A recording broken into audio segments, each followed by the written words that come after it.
So tomorrow it's the round of 32 fixture between Mexico and Ecuador at the Estadio Azteca. And bro, I might be a little worried, but at the end of the day, I'm confident Mexico will get a result. But I know a lot of fans have been talking about Ecuador are a team that Mexico should definitely be scared of.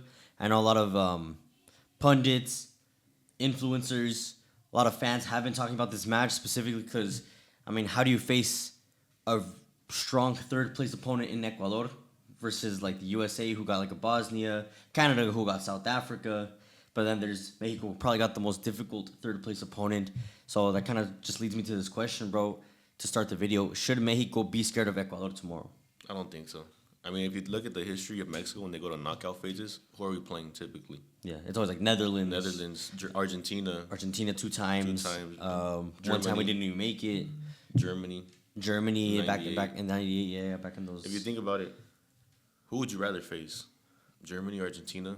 World right Cup now, I think, especially in the moment that Ecuador is in, because it's not like they started the best World Cup either. They tied 0-0 with Curaçao. They lost to Ivory Coast on the last minute. Like, they barely scored. Well, they barely got their first goal of the World Cup against Germany. And yes, that was a great win, but it was a Germany that was already like qualified first place. They had really nothing to lose. So I think, to be fair, for Mexico, I think this is a good opportunity to get to that next round, which in this case is the round of 16, but at least also head into the round of 16 against potentially in England, with a lot of confidence. Yeah, I mean, adding to the fact, this recency of this World Cup, Ecuador in games that they don't have to win, right? Starting off, they didn't have to win the first game, they didn't have to win the second game. Germany was a must-win. Germany was kind of complacent, already sitting with 6 points. Yeah. With putting that into fact, I feel like Ecuador is going to be very defensive, and I just see Mexico being very defensive as well. So I feel like it's going to be a safe game, similar to the Korea game. Yeah, where it's going to be like one mistake that kind of opens up the game pretty much. Exactly. And if you look into the Curaçao game, the 0-0, Ecuador makes mistakes that Curaçao is not able to capitalize on. Mm-hmm. No, in that game versus Curaçao, Ecuador, going forward, they created opportunities, but they were just so wasteful in front of goal, especially in Valencia, where he missed like 3 or 4 1v1s. At some point, I even questioned whether he was playing for Ecuador or against them, because that's how bad he looked for Ecuador. I think that's why they benched him in that second game versus Germany. I think they realized they need to get a goal in Valencia right now, and is not in his best moment. Maybe past his prime. Oh, yeah, but if you take that game and you think, Curaçao made mistakes that Mexico's not going to make, right? Mm-hmm. All these open spaces going forward, sloppy. Yeah. Defensively poor. Mexico's not like that. Yeah. Mexico, if they go forward, you could say that Mexico barely attacks, yes, but when they go forward, it's very secure. Yeah, and they're very consistent, too, going forward. Like, with the last que tiene, la mete, pretty much. Pretty much, yeah. They've been one of the most consistent teams on this side of the bracket, at least. I mean, taking that into fact, I don't see a way that either of these teams lose by more than a goal. Yeah, my prediction, I'm going to say it's going to be 2-0. I think Mexico, if, off of one mistake, that kind of opens up the game. So I think Ecuador will be the team to make the mistake, especially, getting to like the 55th minute, because I really see a tight first half. Because I think even though there's the altitude difference, Ecuador haven't played in altitude in over a year since their qualifiers in, I think, Quito. I think that was just back in March or something like that. Because they went from playing in Quito to then playing in Guayaquil, which is basically sea level. And yeah, it's been a while since Ecuador has played in altitude. I think like the altitude will definitely affect some other players, not all of them, because there's at least 1 or 2 that do play in Liga MX, like Vite, for example, and Valencia too. Valencia as well. They play like near Ciudad de Mexico type of thing. But for the most part, I think once we get to like that 55th, 60th minute, that's when we're gonna see one mistake could be from either side, but most likely I see it from Ecuador. Mexico gets the first goal, game will open up, and then, final minutes of the match, kind of similar to Czechia, where Mexico capitalized off another mistake, and boom, 2-0, and game. That's the way I see the game going, pretty much. I can see that, especially going, into the fact where you said, the environment. Yeah. Adding on to the altitude and the smog. The smog, the people, too. It's going to be like 100%, almost like 99.9%, like green shirts in that stadium, bro. We saw it in the first match versus South Africa. We saw it in the third match versus Czechia. Like, the Estadio Azteca, like pesa. Besides the altitude and the smog and the pollution, the people too. Like it's deafening. A lot of ex players have said that you can't even listen to yourself think in that stadium. Now, if we're gonna go player by player, looking at both starting 11s, I mean, for the most part, I feel like Vasco's gonna play it, you know, not safe in a sense, but what has already worked with him or worked for him. It's gonna be Johan Vasquez, Dara Rangel, either Cesar or Edson. That's where the discrepancy is. It might be Reyes or Jorge Sanchez, and then Gallardo probably will start at the left back, even though Mateo Chavez did play very well against Czechia. In the midfield, I think it will be Lira coming back. I think Mora will start because of his game against Czechia. And then I think it's between Romo at the moment, who, although he hasn't played exceptionally well in both matches, he has had an influence in both of the last two games. Okay. So I think you could, like, especially if you kind of want to be a little bit more defensive and have a little bit more physicality in that midfield, I don't see. I could see why Romo would be in that midfield, but I think Fidalgo could also be in there as well if it's like Fidalgo, Mora, and Lira. That'd be a very dynamic midfield. And then up top, it's the same. Raúl, Quiñones, and Piojo. You can't touch them. Okay. But when you compare that 11 versus the 11 that Ecuador have, on paper and even like on transfer market, the value that the 11 from Ecuador is, significantly higher than the 11 from Mexico. But as a collective, Mexico look better, play better, they have more confidence versus Ecuador, who, calificaron de panzazo pretty much. Yeah, pretty much. But like I said, on paper, they do have a talented pool of players. They have two players that played in the Champions League final, like Hincapié, who was on the losing side with Arsenal, and then Pacho, who was the Champions League winner back to back. On the bench now, or did you? Pacho was a starter. Pacho was a starter.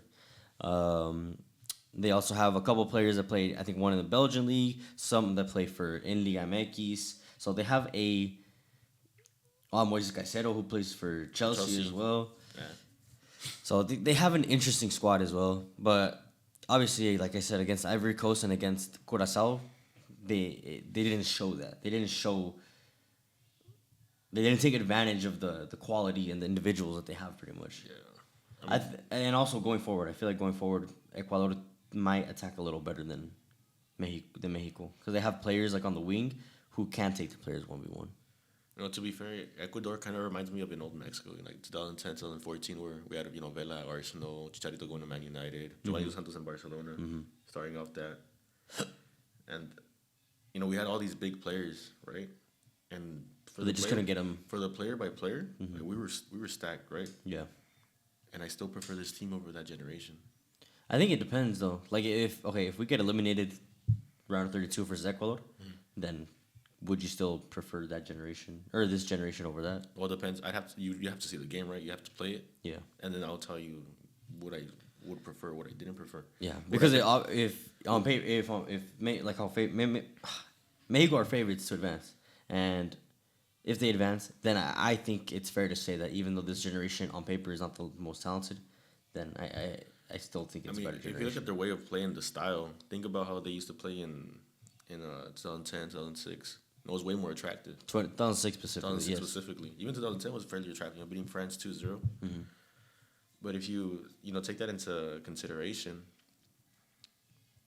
this team defends way better and is way more solid. And I feel like there's a stronger sense of, maybe because the World Cup's at home, there's a stronger sense of pride. Yeah. You feel that. With the fans, there's like a connection with the fans, with the players, with the prensa. Like, they're all pretty much united. And you see the team, like, look a little bit more cohesive off and on the field as well.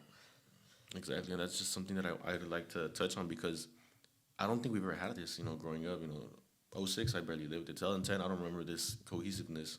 Especially 2014, 2018 was probably the worst one. Yeah, there was always like indisciplinas and, either players left off because of this or that. There was always some sort of problem, whether it was between coaches and players or between players and themselves. There was always something. But now, like, I think Javier Aguirre came in the last 2 years and completely like eradicated that from La Selección Mexicana, pretty much, yeah. And I mean, like we said, individually, like, yeah, Ecuador might have some players playing in better leagues and playing important roles for their teams in those leagues and in those teams, but right now, like, as a collective unit, I think Mexico look way sharper, have more confidence based on what they went through in the group stage, and You know, the factor of playing at home at the Azteca with the smog, with your fans, I think all that benefits Mexico. I really don't see any way or how Ecuador will get a result. You know, maybe, you know, I guess the worst case scenario, you know, besides a loss is going to PKs. You know, I think Ecuador, like, they will hold on to that 0-0. I don't think they're gonna go all out attack either. They're also gonna wait for that mistake. I mean, look at them. They're gonna play like Arsenal. To be fair, Yeah. they're gonna sit back. They're gonna try to counter us, and once they realize they can't do that, they're gonna try pretty much anything that you can, crosses. But I don't see them going all out at any point in the game. Yeah. If they're not down, they're not going all out. Even if it's like 1-0, they're probably gonna try to wait for They're a gonna be set piece. Yeah. conservative And wait to see if they can get like a final minute goal, take it to PKs or extra time than PKs. So I can see like one or the other, like both obviously, whether it's a really tight game and it goes to like extra time / PKs, or Mexico are just completely dominant from the first minute and Ecuador se ahoga pretty much. Yeah. So with that being said, I said 2-0. What do you think, bro? I think I see a 2-0 as well. To be honest, I see a scenario where we score before the first half ends. I would like to see that because the last we've only scored one time in the first half in this World Cup, and that was going into that. South Africa. If we don't score in the first half, Vasco Aguirre is gonna make adjustments like we've seen. Rafa Marquez will make offensive adjustments like he's had. Yeah, and I feel like we'll figure it out. yeah. And now kind of talking about the opposite of what were to happen if Mexico were to get eliminated, bro. Like, what would happen if in this round of 32 matchup, you know, not even the round of 16, Ecuador comes into the Azteca, you know, a place where Mexico has only ever lost twice in official competitions, and a place where Mexico has never lost a game at the World Cup at the Azteca, bro. Ecuador comes in there and does an Aztecaso. Like, what then happens to Mexican football after that? Honestly, it's difficult to think because I don't think it'll happen. I don't think it'll happen either, but I think there it is. I mean, it's the round. It's a round of 32. Literally anything can happen, bro. And it's not like Ecuador or like Curacao level opponent. You know, they're second place in CONMEBOL. They're a respectable opponent. I just don't see it. I can't even give you a response because it's just so. For me in my head, it's so far fetched. Yeah. Think about Ecuador coming in a World Cup against not only 11 Mexicans. It's like 80,000 more. What would happen? I don't know. They would probably fire everybody in FMF. Would you think so. Would you think Javier Aguirre? I mean, obviously he's not gonna stay, but like the whole project with Rafa Marquez and all that, would that still continue? It would have to. It's been the best. I would hope that would still continue. It's been the best thing we've had at a World Cup, even if we go out and run a 32. Based on the group stage. Based on results, this is the best thing we've ever had. And in 1986, we had a weaker group as well. I mean, we had Belgium, but what Belgium did we have? Yeah, it wasn't the Belgium golden generation with Eden Hazard 2018 type of thing. Exactly. Belgium of old. Even in 1970, I mean, we win the group, but like 7 points. I mean, very weak opponents. Yeah. I mean, in 86, we barely beat Iraq 1-0. Mm-hmm. And it was a fairly weaker Iraq team. Yeah. And this one, we kind of dog walked this group stage. So Korea looked like the biggest opponent, and they were fairly an opponent that studied us very well. They pretty much matched every adjustment that we had made. We matched every adjustment that they made. It was just their goalkeepers fuck up pretty much. Their goalkeeper fucked up, and I mean that's what happens at a World Cup when you fuck up. Yeah. Going into that, I think Mexico had the best preparation in a chess match versus Korea, and I don't think Ecuador has had a chess match yet. You can say they had Curacao, but it was pretty much, it wasn't a stalemate. Ecuador was on top of them. They just couldn't finish. They literally could not finish it off. Versus Germany, the game opens up quick, right? So Ecuador opens up, attacks, goes offensively. They tie. Germany opens a little bit wider. Germany compacts again, and they score off a corner kick. Yeah. Off of Manuel Neuer. Off of Manuel Neuer, fuck up, yeah. I just don't see Ecuador figuring out a chess match at that altitude when they haven't played it in it. When their best players haven't played in it so long, with that smog, with the fan base completely against them, I don't see them figuring it out in that scenario. And that's why we think Mexico's going to win, go to round of 16, and potentially face England. I mean, England are going to face, I think, Congo. And on paper, England should be winning that match. But we saw how they faced off against Panama. They had a difficult, hour of a match against Panama. Eventually, they found a way through, But I think Mexico versus England, round of 16, we're there. Let me know what you guys think. How will Mexico do versus Ecuador in this round of 32 matchup? Your predictions down below. Make sure you guys subscribe, like, check all the platform links down below. Pull up to the channel after the Mexico versus Ecuador match for our post-match reaction. Hopefully it will be a good reaction because Mexico went to that round of 16. But we will see you guys on the next one. Peace out.